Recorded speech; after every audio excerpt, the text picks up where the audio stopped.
everyone, my name is Oddimus Prime, and I'm joined by my illustrious co-host, Primetime Moff. And whether you are watching us on YouTube or listening to us, we welcome you to our weekly show, Transformers 84 to 24, 40 years of rolling out. A show that in the year of the brand's 40th anniversary, we look back and delve into the vast history of the Transformers. If you're new to the show, we'll be covering each year of the franchise in its own weekly episode with special episodes scattered throughout the year.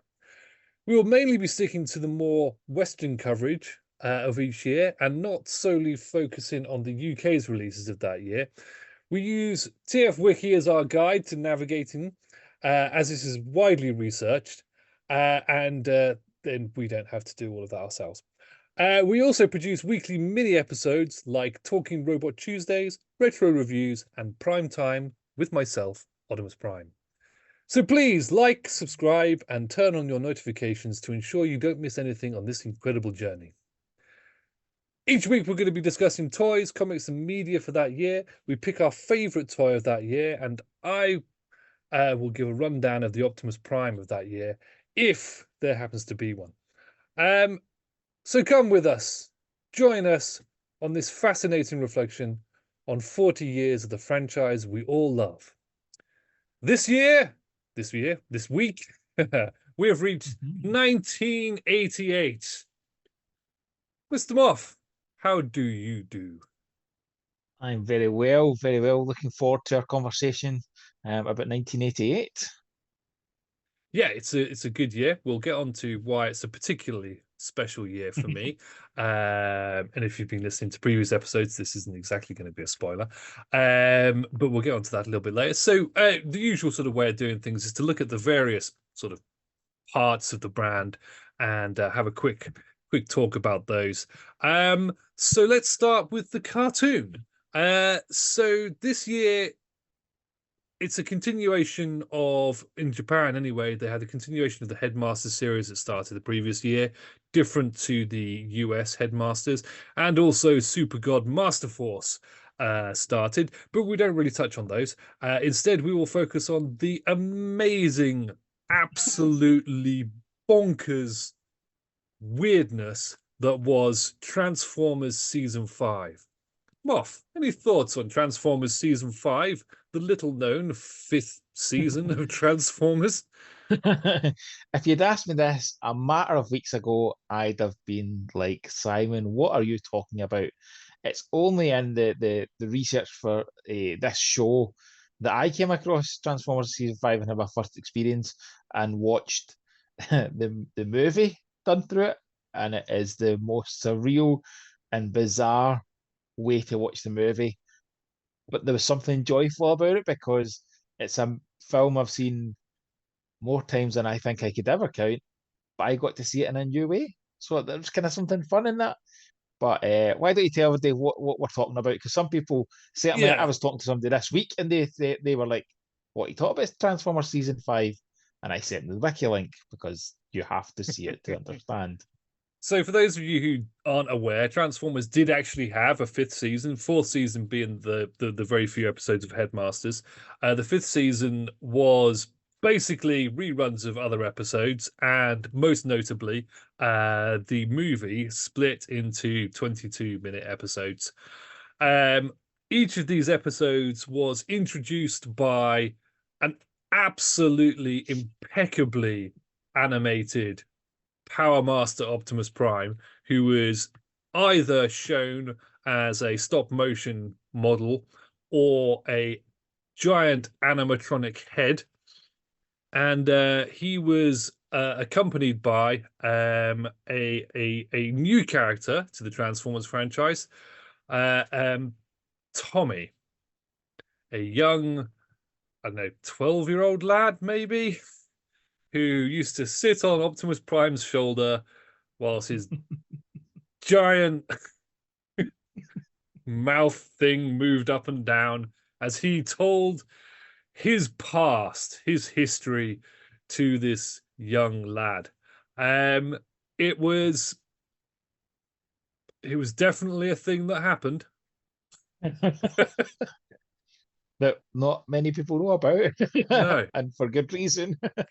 I think I seem to recall seeing the I think in the early 2000s I had a set of CDs.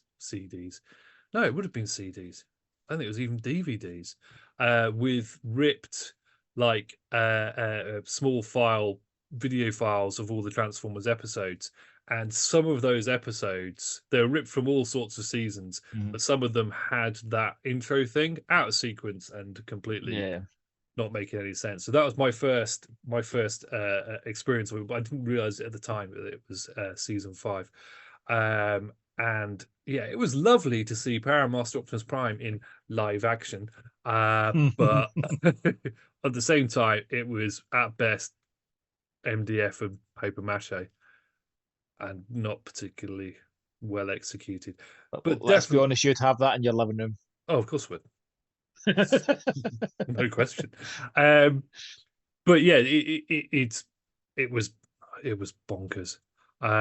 Definitely, if you haven't seen this, you can look them up on YouTube and watch these little intro videos. They are just they are a thing to behold. Um, but the first live action Transformers kind of thing, I believe, other than small children playing with toys in adverts. So yeah, that and I don't think it's canon per se, but No. hey, it was a fun little, very, very 80s little thing. So yes, if you haven't already checked out these episodes, it's definitely worth watching. And as Moff said, watching the Transformers the movie in a condensed, well, condensed isn't the right word, separated kind of episodic way is kind of interesting, especially when it doesn't quite fit into an episode and it sort of just stops. It's weird. That is weird. It's very weird. Anything else you want to say on that, or you? No, no. The only other thing I'd say about the media this year was, and we spoke about it, and you've kind of just mentioned actually the how many of us experienced some of the Transformers cartoons, late 90s, early 2000s on very poor ripped, very poor quality versions. That was how I experienced the Japanese series. I don't even think I managed to get through to victory. I powered through Headmasters. I watched a bit of Master Force, but I just could not get it. And it was very poor quality. I think it was Real Player. I think it was really, really, really bad Real Player versions that I watched. And it was only this year that having picked up some of the fans' hobby stuff, I was intrigued enough to go back and give a better quality version of Master Force a watch. And I had the English subtitles and English dub up just because I've got two kids. I don't always get a chance to just sit and look at a screen the entire time. And I thoroughly enjoyed it, like ridiculously so. And it makes me want to pick up some of the characters from the show. Certainly the pretenders from it. They're on my list for TFN this year. And I think it's that going back and taking a chance to re-watch these shows now with better qualities of them. There's really nice high quality rips of these shows on YouTube. There's high quality rips of some of the even higher quality rips than the DVDs and stuff we've had officially. So it's certainly one that if you've not watched them, give them a chance, give them a sit down, spend a day just watching some of this media. And it is throughout this journey we're going on, Simon, we've Hmm. came across a couple of things where we're learning about things for the first time. And I think for a franchise that's 40 years old, for somebody like yourself or me who feels as if they've been a part of it for that 40 years, to still learn new things, Yeah. it's just such a joy. And that experience of watching Optimus and Tommy talk about a movie was like that. Rewatching Master Force and now kind of getting it, and now seeing the having more of a love for Overlord, for Gudgeon Rai. Like I am now, I'm really excited to do the same with Victory, and going to try and get it over a weekend where I don't have the kids bothering me quite as much, and I can really sit and watch and enjoy it. had rewatched Headmasters not that long ago, and enjoyed it as much as I think I did the first time. But Master Force caught me off guard. I have to say it caught me off guard, and I really enjoyed it. And my wallet at TFN will not feel the same. I'm going to make a minor confession now. I have not watched a complete season of any of the Japanese series, which is probably not massively shocking, seeing as I seem to have massive gaps in my Transformers geekness. I think my first experience with it was there was a version of the movie came out probably about 15 years ago that had the Four Warriors from the Sky first episode of Headmasters with the absolutely amazing English dub, which again, if it's something you've never experienced, honestly, you need to look it up with the absolute bizarrely named characters, the ridiculous, inappropriate voice acting. It's amazing. And also these episodes, which I didn't realize at the time, they're the Headmasters episodes, but they had the intro sequence from Victory, which made even less sense. And I will never forget that Philip came to rescue them. And I'm just going to leave that there for people to investigate themselves. But yes, Philip. It always frustrates me. I always think, well, why can't Hasbro just invest the money and put proper dubs on it? Like they've got the material there. They don't need to do any editing. They literally just need to hire voice actors and put it on. And they could easily do that at the same time as releasing, we saw these Netflix shows. Just release the original stuff with English subtitles. Voice actors, I think it would work really well.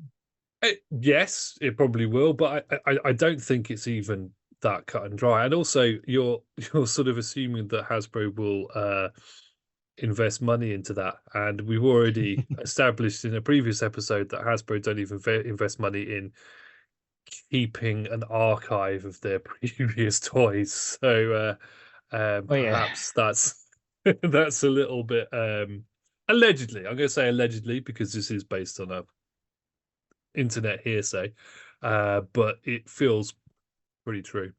It would be amazing. I would love to have a properly voiced Japanese series. I think fan dubs is probably the best we're ever going to get on that sort of stuff, and I know those sort of appear every so often. Right, so that's the animated media. I'm going to skip ahead. Comics now. I'm going to just delve really briefly into the comics because it was around this time that I was heavily into the UK comic. This was around the time that it was all based on Headmasters and Target Masters and all of that kind of stuff, and the Pretenders were coming into it. And I distinctly remember characters like Carnivac. Powermaster Optimus Prime was kind of weirdly he sort of became iconic within the UK comic because he had that I'm going to say it's a Jeff Senior design choice, but I could be wrong. But the very square, big, chunky head that sort of became Prime for many years. But I distinctly remember that from then. You got any thoughts on the comics at that time, or? No, I didn't really do the comics as a kid. Our local wee village didn't have the comics available. I had a handful of comics over my time, but not enough to really, at that point, have an opinion on. And then I read them kind of similar time frame as watching the Master Force. I read them on a screen on a computer, and it wasn't the same. And I never really clicked with them. The only ones I really enjoyed of the original comics was picking up like the Titan books down the line, late 90s, and they did retelling the stories. But at that point, I don't know which stories were which year. I could tell you which year they came out, and they came out in the late 90s, in my opinion, because that's when I experienced them. The only comic, I have a handful of comics that I got when I was a kid. but I don't think any of them for this. I think the latest one was kind of Fort Max coming into the Headmasters. So I don't Mm. really think I had any of them like as a kid at this point. Yeah, I couldn't really tell you a massive amount about what happened at the time, but it is definitely around the time I was reading it, with all the Powermasters and all of that stuff. Right, I'm just going to quickly. I'm skipping ahead slightly onto home video, only because we had a quick discussion about this earlier. The UK home videos that came out that year were Transformers the movie, Heavy Metal Wheels, and The Girl Who Loved Powerglide. Exciting. And um, The Revenge of Bruticus and Dinobot Islands Part 1 and 2. Now, I distinctly remember renting Revenge of Bruticus and Dinobot Island Parts 1 and 2 from my local Superflix, pre-Blockbuster. And I think I probably would rent it, take it back, and then rent it again. I Mhm. probably saw that VHS 15, 20 times. Um, but that always sticks with me as a bit. Because again, at that point, we weren't getting the cartoon in any way, shape, or form of a sort of continuity. So it was only whatever episodes we could get. Um, Moff, anything on? No, I love the VHSs, and it's probably the one thing I would quite easily just jump on board and start collecting. Um, I think that they were a great experience back in the day, and I had very similar memories of doing the same Hmm. with two or three of the tapes. We just keep taking it back and taking it over and over again. Yeah.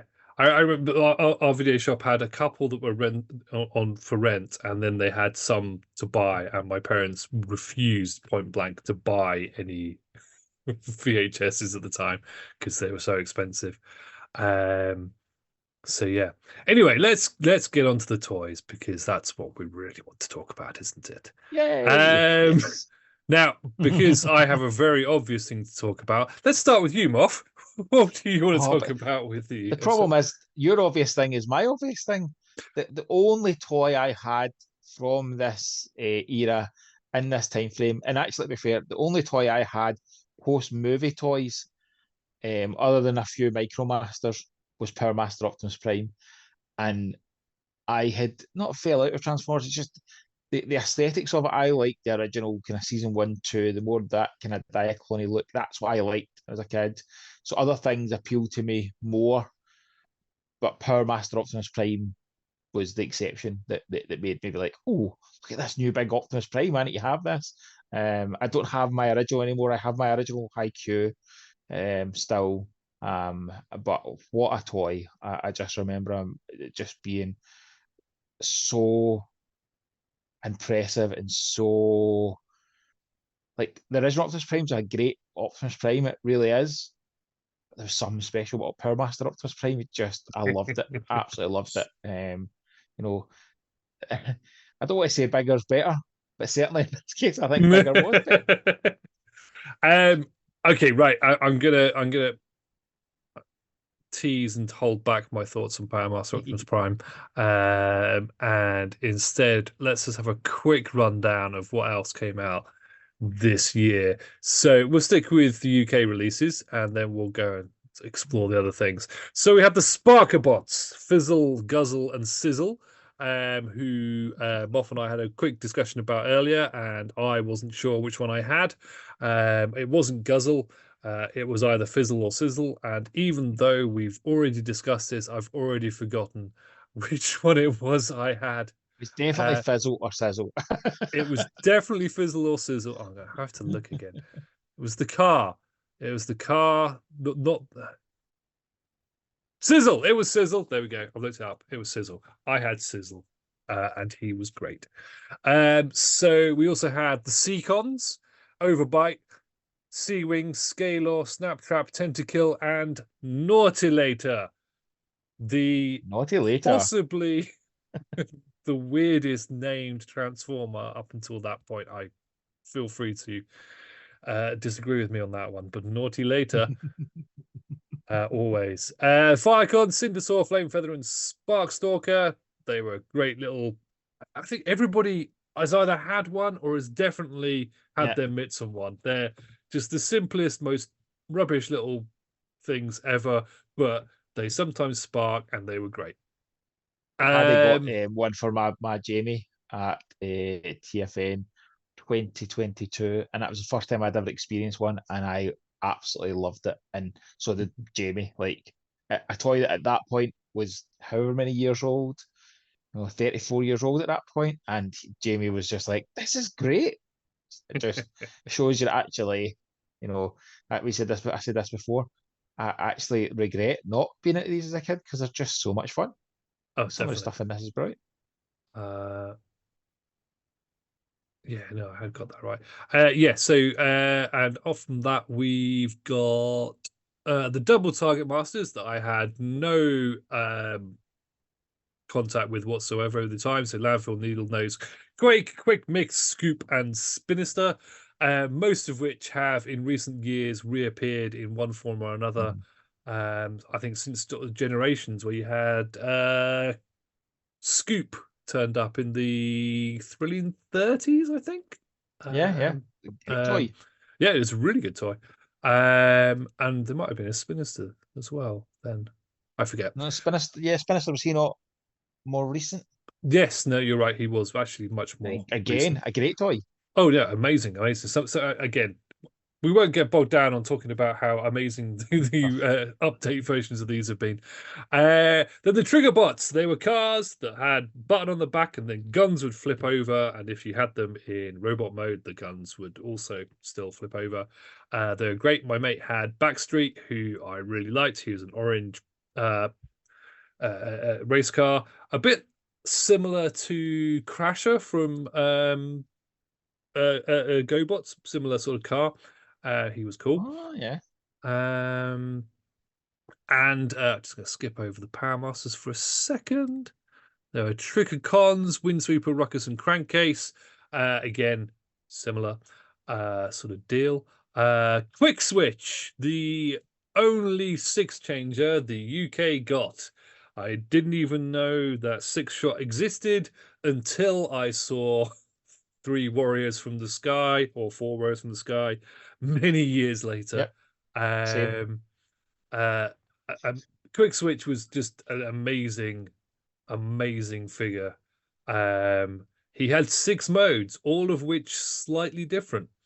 I think it was he did so many different things, but none of them particularly well, except for robot and boat.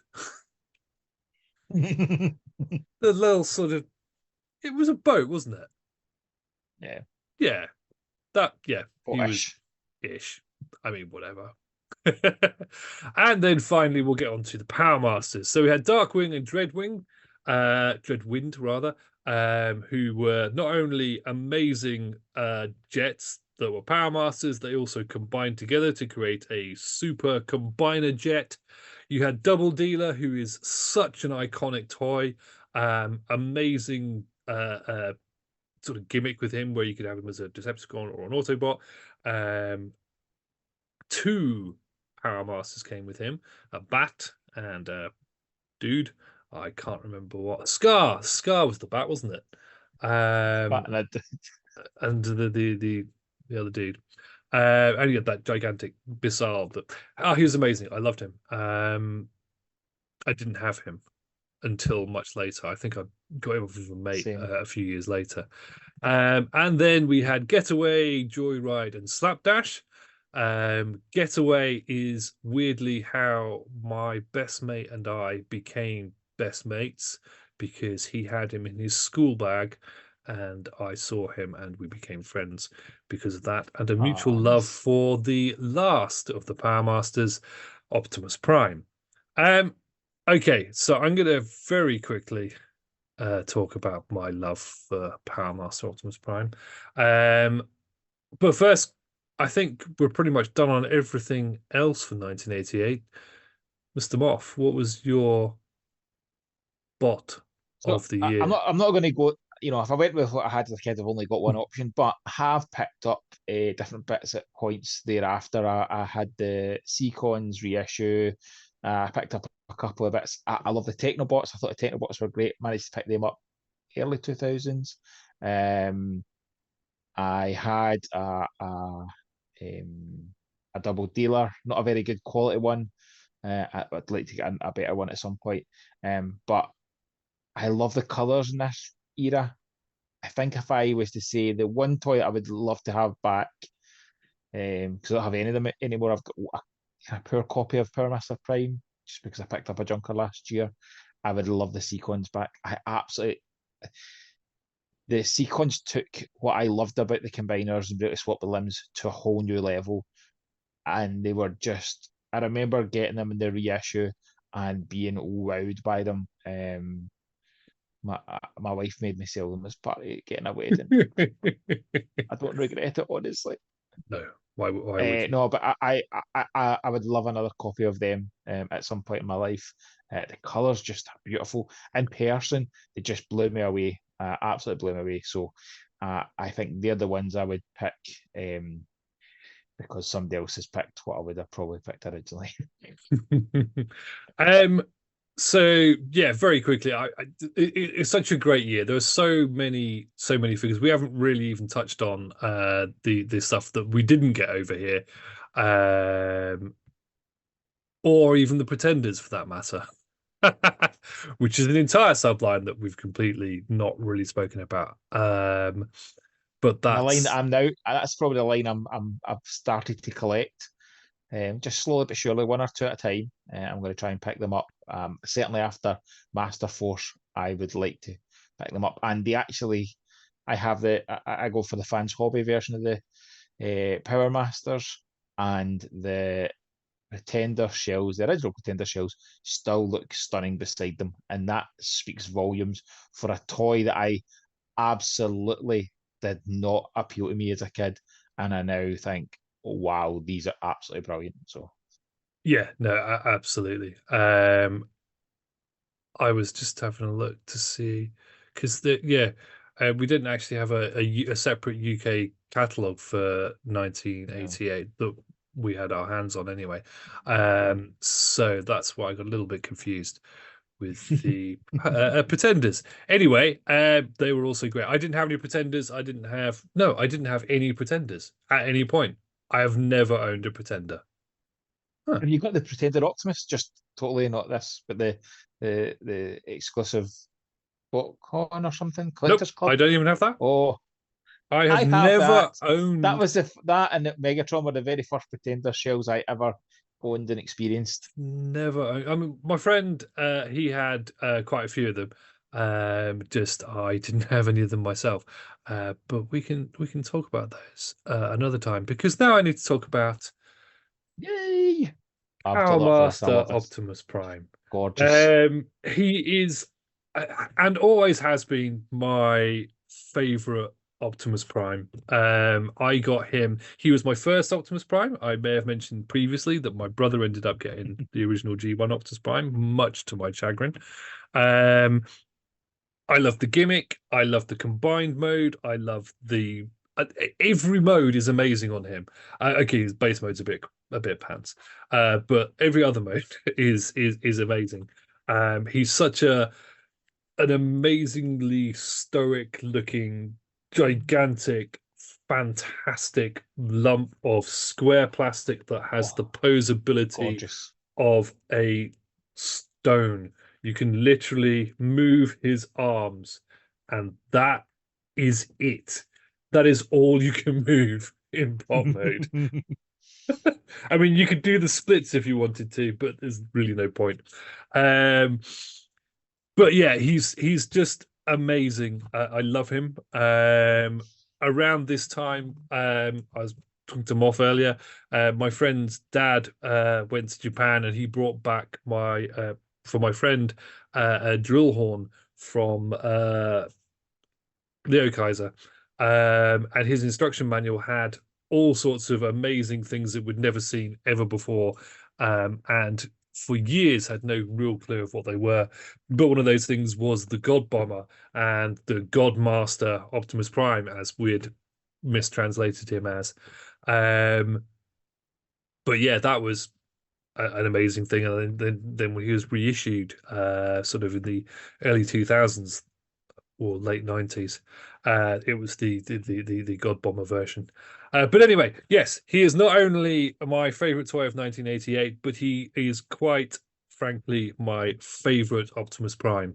There have been other versions of it that are probably more fantastic. Powermaster is literally my favorite toy in the entire world. But Powermaster Optimus Prime will always have the take up the biggest space in my heart.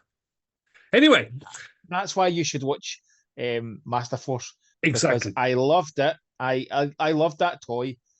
I love it even more because I just watched Master Force, and then recent news of a masterpiece coming. I am like, he is a very nice copy of Powermaster Prime is top of my TFN list now, and quite rightly so. Quite rightly so. So Yeah. I will point out this isn't my original version. I have absolutely no idea what I did with that. This one I got off of a mate a few years ago for next to nothing, which was very nice. Anyway, that I think is about it for this week. I could waffle on. I could do an entire episode of Powermaster Optimus Prime, so I will. In Oddimus's Prime time this week, I will do an entire episode on Powermaster Prime. 6 hours long. If you're lucky. Maybe I'll do it as a multi-part piece, looking at the different. Anyway, no, let's not have spoilers. Right. So that has been our look back at Transformers in 1988. We do hope that you enjoyed this, and we do ask, please like, subscribe, and turn on your notifications to ensure you don't miss anything on our incredible journey from 1984 to 2024, 40 years of Transformers. I have been Oddimus Prime. I've been Prime Time Moff. Thank you for listening or watching, or both. Goodbye now.